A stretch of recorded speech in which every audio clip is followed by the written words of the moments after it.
Date का इंतज़ार करते हैं, जैसे कोई बिल वगैरह आता है, जब तक कि लास्ट डेट ना आ जाए वो बैठे रहते हैं। तो ये ज़िंदगी में बहुत बड़े दोष को उत्पन्न करता है। ऐसे लोगों का शनि उन पर भारी होता है और उनका हर काम देरी से होता है। ऐसे लोगों का प्राय विवाह भी देरी से होता है, उनकी उन्नति भी देरी से होती है, कई केस में तो संतान भी देरी से होती है।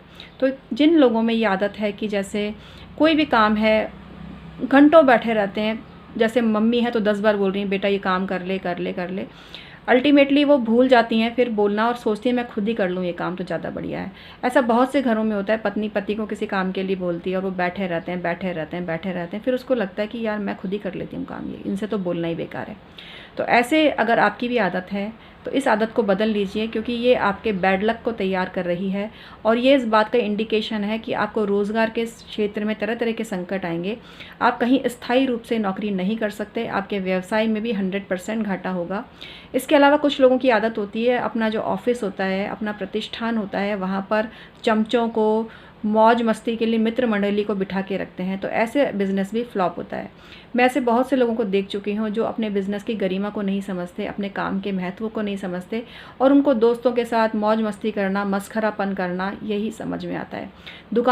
कई दुकानों में भी देखा जाता है कि ग्राहकों से ज़्यादा उनके यार दोस्त बैठे रहते हैं और ऐसे में जो दुकानदार ने जिस अपने बेटे को बिठा दिया मान लीजिए, तो वो मक्खी मारता रहता है और दोस्तों से अनर्गल वार्तालाप करना, हंसी मजाक करना, इस तरह का काम करता है। तो ये काम भी करना और बहुत बड़े दोष को निर्मित करता है। तो ये जो आदतें हैं आपके व्यवसाय और नौकरी में घाटे को दर्शाती हैं, इस आदत को आप तुरंत दूर करें। आपकी कुंडली के 10वें भाव को भी ये चीज़ें खराब करती हैं।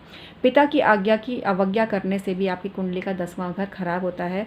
और सूर्य देव की अगर आप पूजा नहीं करते हैं, सूर्य नमस्कार नहीं करते हैं, तो ये करना भी आप चालू कीजिए, जिससे कि आप में स्फूर्ति आएगी, काम को टालने की प्रवृत्ति नहीं रहेगी। इसके अलावा नीरसता भी आपके जीवन में नहीं आएगी।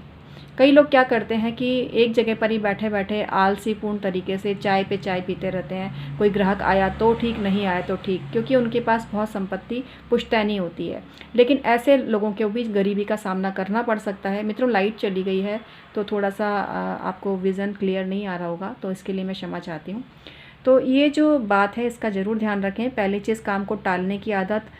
काम को अगर किसी ने कहा है तो वो जज्बा आपके अंदर तुरंत होना चाहिए। जैसे कई लोग चाय वगैरह पीते हैं, कप बहुत घंटों तक कप पड़े रहते हैं, कुछ खाया तो बर्तनों को वहीं खिसका दिया, जब उठेंगे ना तब रख देंगे। कई लोग बर्तनों में बर्तन फंसा के रख देते हैं, जो भी काफ़ी गलत होता है।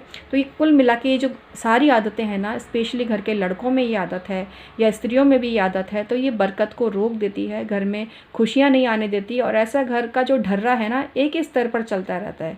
उनके जीवन में कोई खास बदलाव नहीं आता, बस खाया पिया सोए, इधर की उधर की टाइम पास किया, थोड़ा देर टीवी देखा, बस ज़िंदगी हो गई। इसी को ज़िंदगी समझते हैं।